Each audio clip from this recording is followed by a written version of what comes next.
It's time to rip the cover off what really works to ditch addiction, depression, anger, anxiety, and all other kinds of human suffering. No, not sobriety. We're talking the F word here, freedom. We'll share straight from the trenches what we've learned from leaving our own addictions behind and coaching hundreds of others to do the same. And since it's such a heavy topic, we might as well have a good time while we're at it.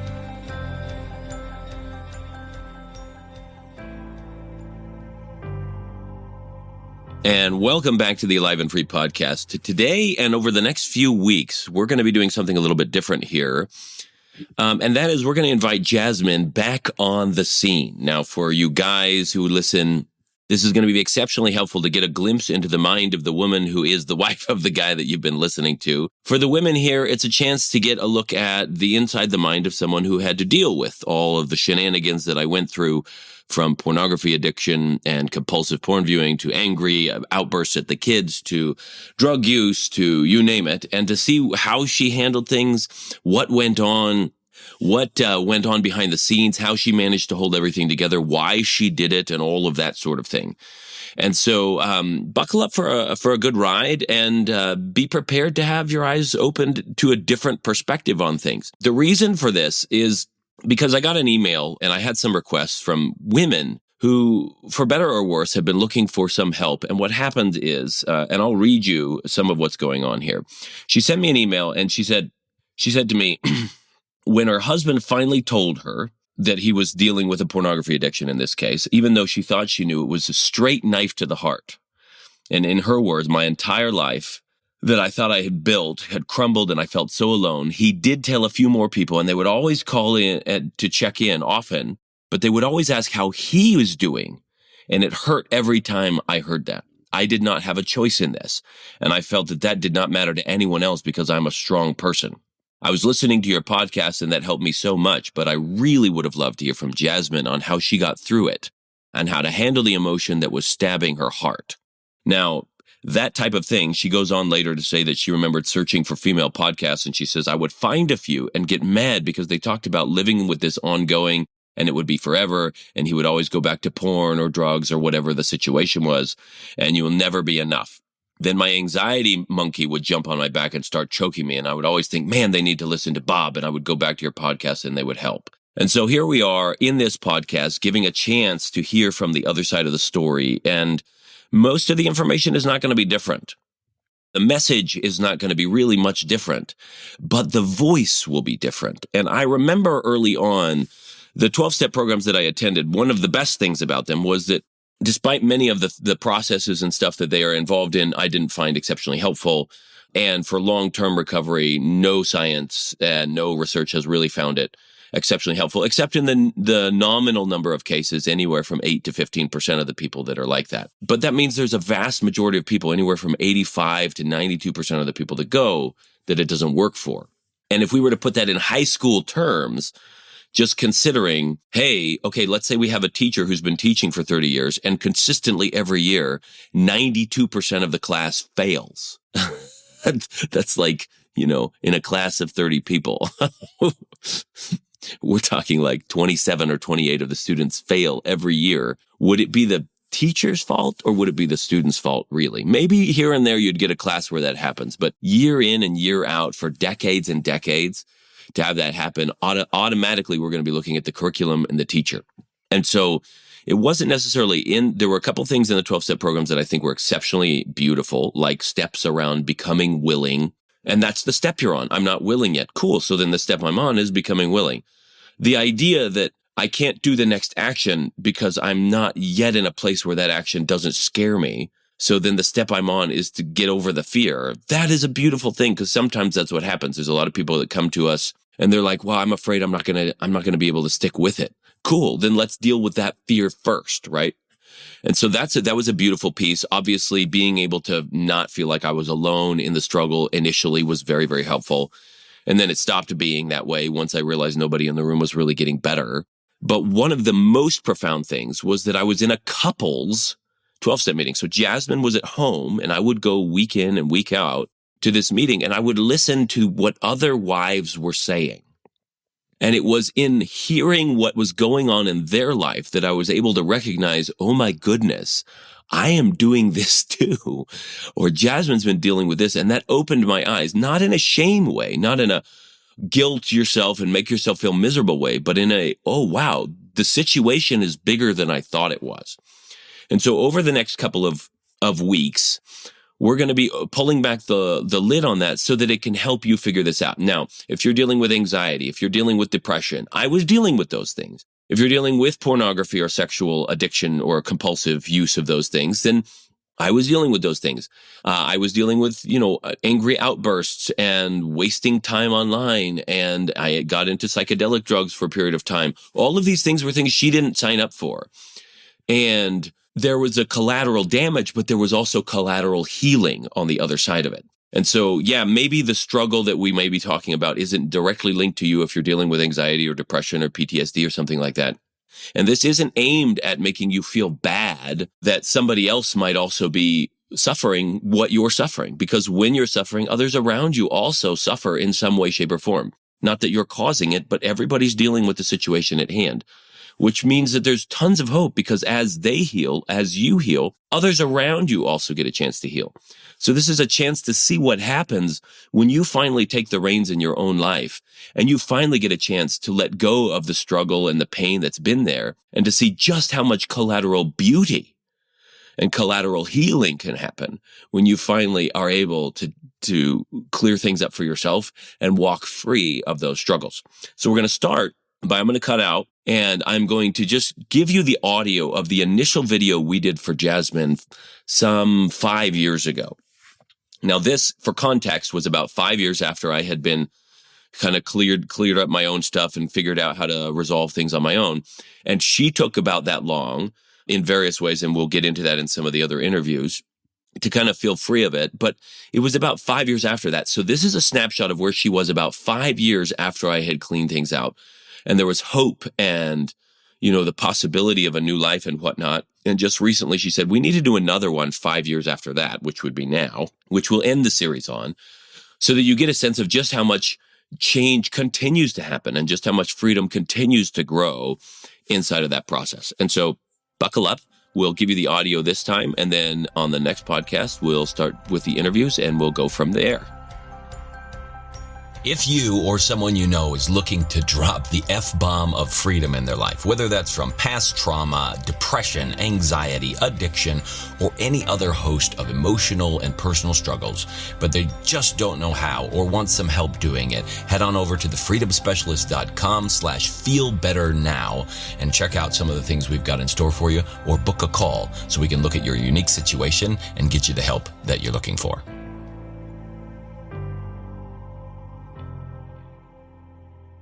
So we were on a vacation in Hawaii. My grandma lives there.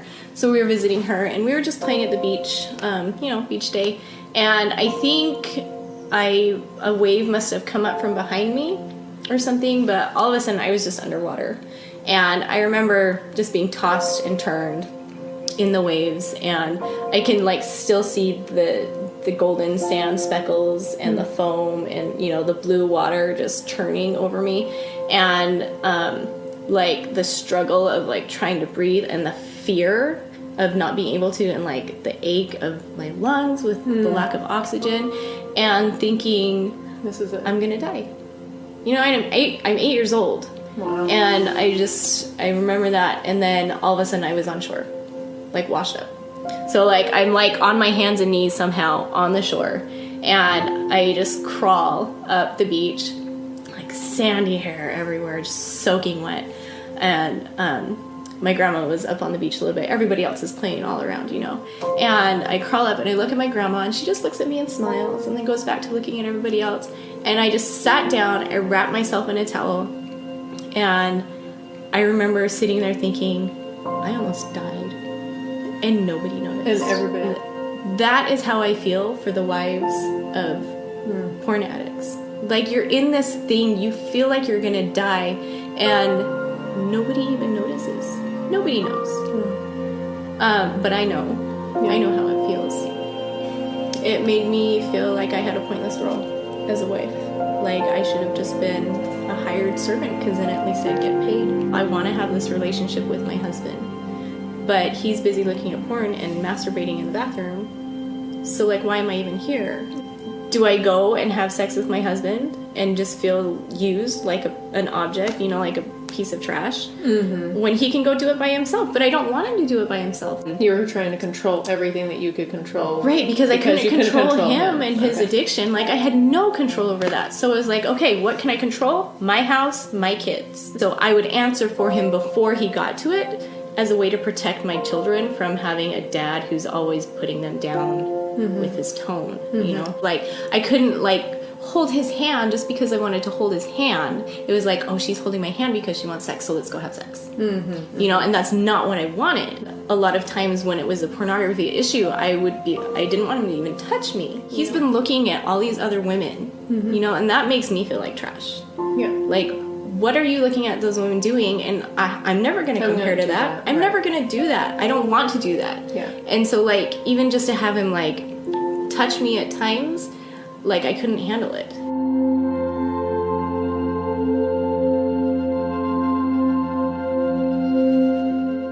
We moved to Seattle. So he got accepted to grad school at UW in Seattle. And we moved there. We didn't have any family around. So we were really on our own. We were in this horrible little apartment that was, like, dank and dingy, and our landlords were awful. There was this change that came over where he just got darker. You know, the light went out of his eyes, and he was like, he just seemed to hate being home with me and the kids. He spent a lot of time at the studio, which is a master's, so you expect him to be gone all the time. And one day he came home, and they had a computer lab in the studio where he was at. And it's a small lab, not very many students, so it wasn't really used. And he came home and just said, I need to keep the door to the computer lab open because it's just too tempting. And then from, like, a comment like that, I was just like, okay, so I can tell he's been looking at pornography again. But he left it at that. And so I was like, well, maybe it's just not that much. There were times when he was as true as he could be, but he did leave some things out. And I found out about that protect later. you? No, because he was scared. Okay. It was to protect himself. Okay. That comment about the leaving the computer lab door open, it wasn't until we moved here years later where I found out that he was spending hours at a time in that computer lab looking at pornography and acting out in the computer lab in a public space. But one night, we're kind of struggling. I'm by myself, single mom, 2 young kids, and he's dealing with the stresses of grad school. And when I was really tired, but he was working on the computer, and I just had this feeling like I should stay awake, like something's gonna happen on the computer. But I was really tired, and I just went to bed. 20 minutes after I fell asleep, he came in and woke me up and was like, hey, I just got into this stuff on the computer, and I'm really sorry, and I just had to let you know. And I was just like, what? Just like brain fog coming out of my sleep. And so he told me, like all this pornography stuff. At that point, I just kind of broke down. Like, I wasn't the supportive wife anymore. I was mad. I was so mad that through all this time, like, he'd still been going back and back and back. I just sat there in bed crying, and he just sat there watching me, like, well, what do we do? So finally he's like, well, what do you want to do? I was just like, I want to punch you in the face. And like, I'm not violent like that, and he was just like, okay, do it. And right then something clicked in my brain, and I stopped crying, and I was like, I'm not going to punch you in the face because you want me to. And if I punch you in the face, you're going to think that you have, like, paid your dues. Like, there's the consequence, bam, and be done. And that's not what I want. So I didn't do anything. I just went back to bed. Wow.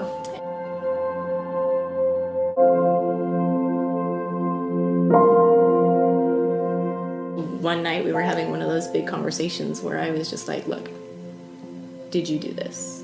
And he had said that he wandered into some chat rooms many times, and the only thing that kept him from not interacting online was because you had to pay. So they'd get his information. They get it wasn't even the money. It was that they would get his name and email and all this stuff. Yeah.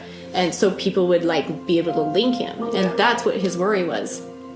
And that really broke me at that point. When he proposed to me, my dad took him on a 45-minute walk. and was like, divorce is not an option. You know, you work through your stuff. And so I think he always had that in the back of his mind, like, oh, she'll never divorce me, because that's what her dad said. I know that my dad would not want me to stay in a relationship that hurt me, either physically or emotionally, mentally, whatever. I know my dad would not put up with that. I mentioned, I was just like, look, I've thought about divorce before, and if you ever have like a sexual encounter with another woman, I think I'll be gone. And that really hurt him, because it was the first time that he realized that I would just pack up and leave. I think a couple of days after that conversation we had, I was lying next to my husband in bed, just having a really hard time dealing with all of the addiction and the things that he had told me a couple days earlier. And I was lying there, and for a split second, I felt what my husband feels, what Bob feels.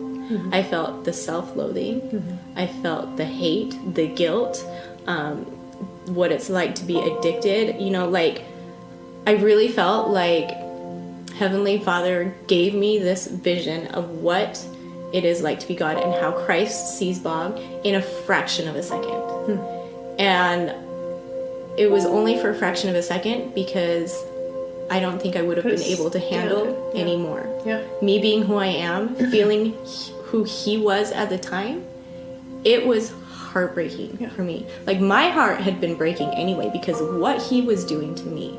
But then all of a sudden, once you feel what he's felt towards himself, it almost opens up these... It did. My heart... floodgates of compassion. My heart broke for him at that point. And, you know, I just laid there and sobbed. And, you know, that was really the point in our marriage where I decided to stay and to work through it, because I actually felt him, like who he was down at his core. I really love my husband, and we had this, you know how like you talk with your husband, you're like, what's your greatest fear? You know, my greatest fear is drowning. You know, I almost drowned when I was 8, and like it's just drowning. But in the middle of all this addiction, I had this realization that my actual biggest fear would have been that I would have to leave him and take the kids with me, and that he would want me to come back and I wouldn't be able to do it. So, you know, I loved him through the whole process. I hated what he was doing, and I hated what he was doing to me and our family. But I loved who he was, and he was trying to be a good man. Nobody ever tries to, well, I mean, some people try. He wasn't trying to like stay in porn and do this, but like it's an addiction. Like it just takes over, and you can't get out without help. And so like while we were trying to figure this out, I just really loved my husband, and I hated everything else, what he was doing, what he was looking at. But that little snippet of a vision, you know, it wasn't even a second. I wouldn't have been able to handle a full second of what he felt like. Really helped me to understand him and see him how Christ sees him, and love him how Christ loves him. Yeah. And that was a big turning point.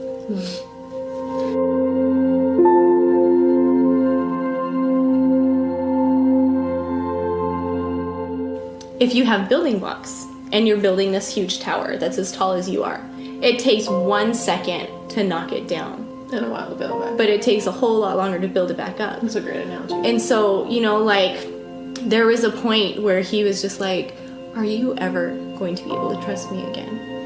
And I told him, I trust you with my life. I really do. I trust you with my life. I do not trust you with a computer. Forgiveness and trust are two different things. True. So I was able to forgive him again and again and again, but like forgive him a lot faster than I was able to trust him. Building back the trust and getting back our relation back on track. Sometimes I would just have random like flashback anger. One day, 1 hour, like nothing triggers it. I just like get super angry at him because of what he did.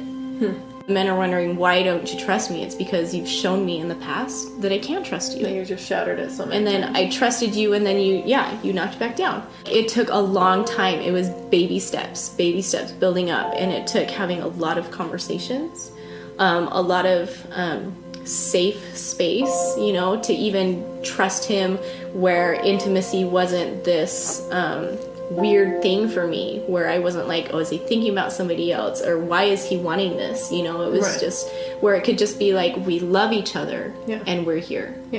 Up until that point, everything Bob had tried to do was still like in the name of anonymity. Like he didn't want anybody to know but me. I was the only one that knew. So when I asked him to go to these meetings, I was so scared he was going to say no. But he said yes. And then like I spent the next week just praying that he would have the courage to drive there, and then to get out of the car and not just sit in the parking lot for that whole hour. And like get in. And he did, and he, you know, I was just on pins and needles for the whole time he was gone. And he came back, and he just said it was the best experience to be able to finally take that first step. Take that first step. So the addiction recovery programs, we feel like it is a great starting space. Right. It's a great place to start. They've got some really good things. But Bob's figured out some other stuff to be able to continue and to move on and to put your husband back into a place of power instead of being a victim all the time, you know, from the addiction. Like he's figured out some things through all of this training that he spent years and years doing. And at the time I was just like, oh, it's another thing that he's going to go spend money on. Everything he tried, he's found bits and pieces to help put together his really get the men back on their feet, instead of like overcoming it and then maybe backsliding, you know, 6 months, a year later.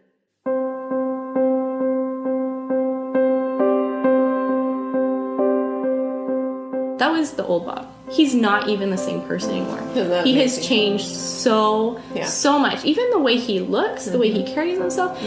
So like when we were in Seattle, he was getting his master's in fine arts and painting and drawing. And he did some self-portraits at like 2 o'clock in the morning. Probably right after he had been on porn. And he would go in the bathroom and he did some sketches, and I hate those pictures. Wow. I cannot look at those pictures. Wow. Because I see it in his sketches. I can see the addiction, I can see the darkness, I can see the hate and the anger. And he is completely different now. Like it's a different person. He stands up straighter, you know, he's not like always slumped or carrying this huge weight, his you know, chin up. That's awesome. It's amazing. Bob has spent years through our marriage and through the addiction trying to find different ways to help himself, but like the result of that was he gathered all these different ways of healing from the addiction, not like managing but healing. It's been awesome, you know. It's like he takes care of the kids more. He just brought me this flower. We have pretty open communication, which was something that was really hard for me to learn. Intimacy with my husband is a safe place now.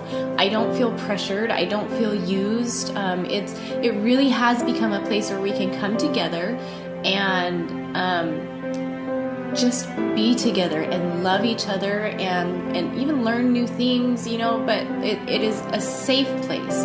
Bob has become the leader of our family. I don't feel like I have to drag him along with everybody else and pick up the pieces and hold everything together. Bob is the leader of the family, and I love that. It's really important to me to do this because I've been there. I know what it's like to be the wife of a porn addict. But now I know what it's like to be the wife of someone who's not addicted to porn. And that is just amazing.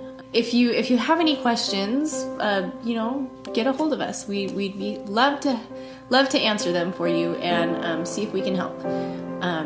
See if we can help get you and your family past the addiction so that it's no longer even there. And that wraps up Jasmine's snapshot of, that was the initial video that we had made of her talking about her side of the story. Next week, we'll go with some live interviews, so stay tuned. And that's it for today's Alive and Free podcast. If you enjoyed this show and want some more freedom bombs landing in your earbuds, subscribe right now at wherever you get your podcasts from. And while you're at it, give us a rating and a review. It'll help us keep delivering great stuff to you. Plus, it's just nice to be nice.